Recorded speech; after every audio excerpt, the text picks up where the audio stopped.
Surat railway સ્ટેશનના parking વિસ્તારની વિવાદાસ્પદ ઘટના સામે આવી છે, જેનો વિડીયો સોશિયલ મીડિયા પર ઝડપથી વાયરલ થઈ રહ્યો છે। પાર્કિંગ કોન્ટ્રાક્ટરના કર્મચારી દ્વારા ટીઆરબીની દાદાગીરીનો વિડીયો સોશિયલ મીડિયા પર વાયરલ થતા લોકોમાં આક્રોશ જોવા મળી રહ્યો છે। ટીઆરબી વાને મુસાફરોને લેવા આવેલા ટેક્સી ચાલક સાથે બેફામ વાળી વિલાસ કરતો ટેક્સીની ચાવી કાઢી લેતો જોવા મળ્યો હતો। ઘટનાની વિગતો અનુસાર સુરત રેલવે સ્ટેશનના પાર્કિંગ વિસ્તારમાં એક ટેક્સી ચાલક મુસાફરોને લેવા આવ્યો હતો।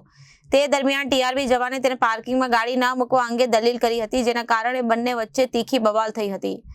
આ દરમિયાન ટીઆરબી જવાને ચાલક સાથે વચ્ચે ઉચ્ચવાણીમાં વાત કરી અને ટેક્સીની ચાવી કાઢી લઈ લીધી હતી। વિડીયોમાં જવાન ચાલકને ધમકાવતો અને ચાવી પરત આપવાનો ઇનકારતો સ્પષ્ટ જોવા મળ્યો હતો।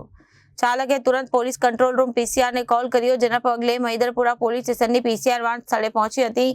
જોકે પોલીસ કર્મીઓની હાજરીમાં પણ ટીઆરબી જવાને ચાલક સાથે તોછડું વર્તન કર્યું અને ચાવી પરત આપવાનો ઇનકાર જારી રાખ્યો હતો। Bureau report, Janadesh.